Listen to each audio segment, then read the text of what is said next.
Greetings, Star Wars toy fans. This is Jim, and thanks for stopping by my channel. If you're new to the channel, I hope you enjoy this video. Give it a thumbs up if you do at the very end. If you're a veteran member and have subscribed already, thanks again for stopping by. And I always enjoy the feedback that you guys give and the experiences that you had with your Star Wars toys. Well, today we're going to talk about a childhood favorite of mine, and that's the Death Star. This was probably I would say, in the top 2 of the best play sets ever done by Kenner. The Ewok Village would be a very close second. I didn't have that as a kid, but as an adult, it just has so many options. But this was one of my favorite ones. And this is going to be a long video, I'll warn you about that, because I just have so many stories to tell that's associated with this Death Star. So if you like those things, stick with me. I will get through some of the details on it, but I'm also going to do a lot of storytelling today. So first off, let's go ahead and take a look at the box. This playset is so large, it's hard to fit in the camera. So here we have the side of the box there, or the front. And then we have the side, and we'll turn it horizontally so you can take a look at it.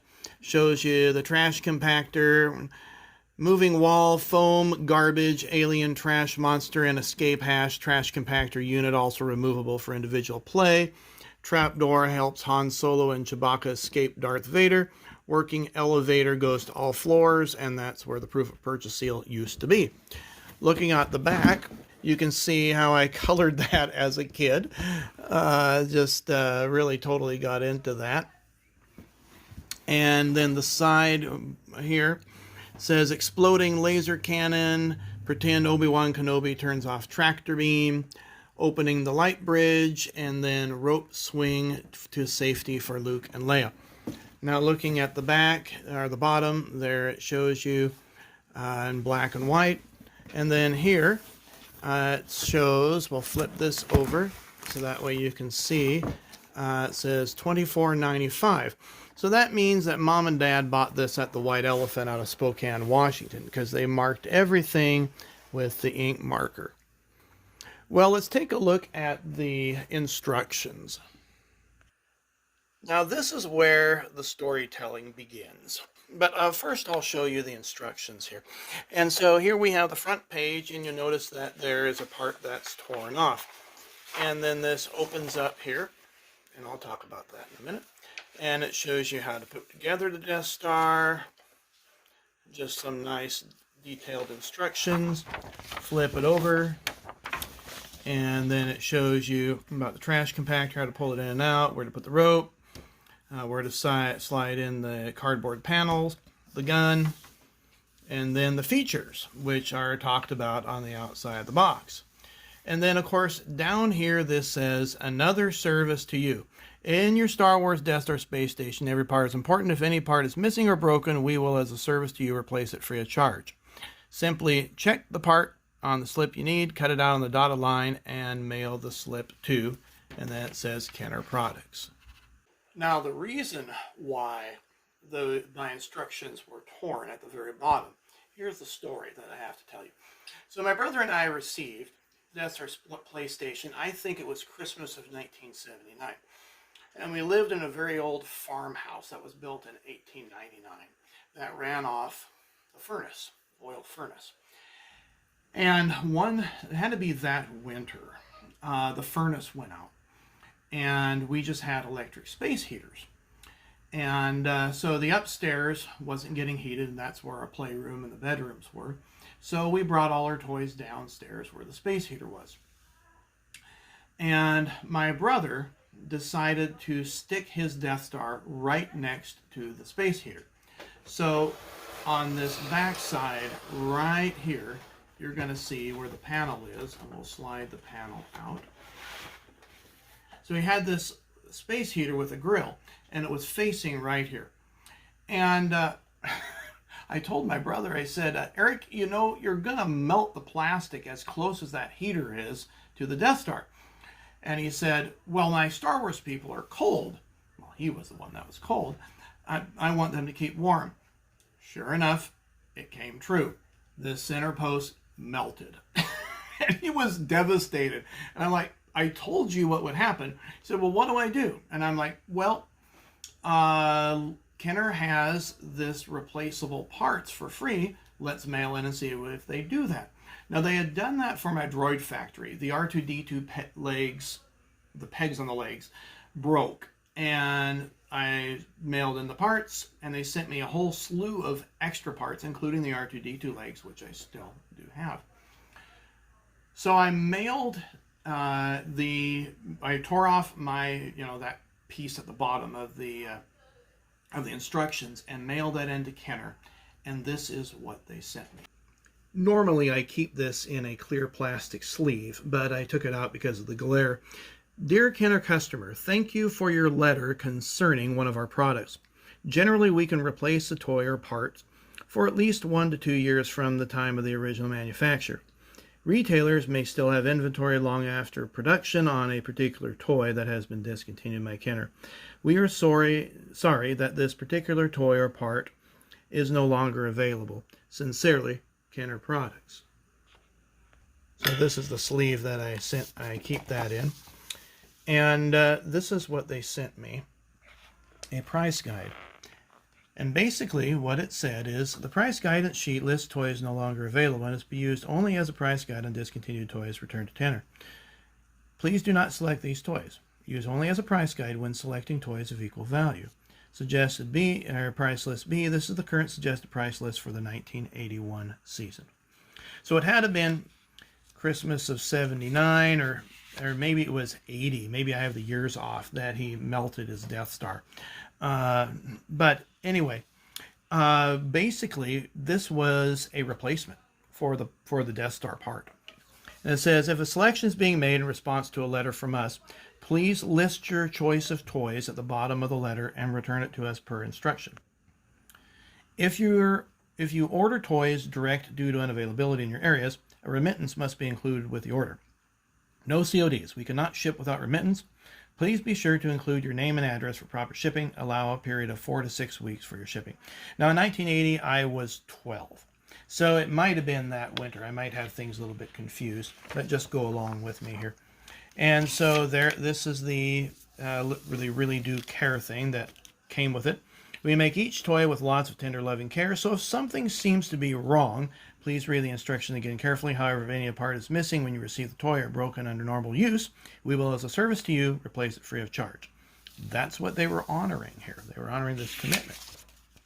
So here we have the discontinued toys, and we'll just zoom in here, and let's see if I can find, okay, where my finger is. Yeah, okay, here it is. All right, so here are the discontinued items as of 1981. Patrol Dewback, Land of the Jawas, Creature Cantina, Droid Factory, Ice Planet Adventure Set, and the Death Star Hoth PlayStation. Now, the Ice Planet Adventure Set, I wonder if that was something that was through Sears, what we call the Rebel Command Center. But anyway, it shows you that they had it, that was a retail price of $34.10. Now, of course, Mom and Dad bought it for $10 less. So they give you kind of a price listing of some of the Star Wars stuff at the time that they listed it. So action figure assortment, $3.60. Yoda collector case was $9.80. Darth Vader collector case was $12.50. The die-cast assortment, $7.10. Turn and Probot was $14.30. Tauntaun was $10.70. Imperial Attack Base, $16.10. Snow Speeder, $21.50. The AT-AT, they retailed at $68.30. I never saw it for that price, but that's what they rated it at. Mini Rig, $7.10. And Millennium Falcon, $44.90. They have the Imperial TIE Fighter. Let's see, at $19.70. Dagobah playset, $14.30. Yoda puppet, $12.50. The X-Wing was still available, $19.70. Star Destroyer, that was a lousy playset, $26.90. If you want a lightsaber, $8. Cloud Car was $12.50, and then the Slave one was $23.30. So my brother decided, and I don't remember why he did this, but since he couldn't find anything within the price guide that he wanted, maybe he had all those other pieces, because we had received by 1980, I remember getting the Darth Vader collector case. We had received the Turret and Probot set and other things. He decided to get 3 mini rigs. And instead of getting 3 mini rigs for himself, he got one for myself, one for himself, and one for my younger brother. So we all 3 got the PDT-8. And that is why I still have that in my collection. That was the only mini rig that I happened to get when I was a kid. So that's the whole story of this Death Star PlayStation that I was going to share with you. And I, of course, have another one to share as well. Let's get into the toy itself. So we'll start at the lower level. This is the original foam that came with it. Kind of squished due to its age. I put just play foam in it right here. And here's the Dianoga. Which those things, I was looking at eBay, this guy can run over 50 bucks. And yeah, it's just kind of a rubbery type of plastic here. And what's cool about this is you have an open door right there. And then you can take this crank and you can crank the walls. And it ultimately reaches a point where you can't squish any further. And those are starting to push the door open. And that's pretty much it. And the walls don't actually fully collapse. And then how you put the thing back in is you just simply lift up the Death Star just a bit and it just slides right into place. Now there's a hatch right here. And you can lift that up, and then that's how you drop your figures in. So there were 2 controls panels here at this lower level. So you have this one here, and then it has a foot peg, and there are a couple foot peg here, so you, on either side of the elevator, so you can have your guards. And there's the other control panel. Here we have the light bridge, and that slides in and out. And then there are a couple foot pegs up here and one in the center. And then there's the rope. Now, I'd love to say that that was the original rope. And I didn't lose it as a kid. Believe it or not, when I was leaving home and packaging up all of my Star Wars stuff, I was washing it off in the sink because it was so dusty. And as I was washing this top part, I remembered, oh yeah, you had the Death Star rope. It had gone down the drain. I mean, I'd had it all those years, and probably 10 plus years, made sure I didn't lose it. And lo and behold, it went down the drain. Never to be seen again. So I was utterly devastated. I'm still devastated by that. So I bought a cheap replacement. This is not an original rope. This is a factory, one of these that was made during, I don't know, the 1990s. And for all intents and purposes, it does the look for what I need, and I don't have to pay 60, 70 bucks for a rope. But I'd like to get one eventually if I ever come across one inexpensively. Now, the top level, of course, has the gun.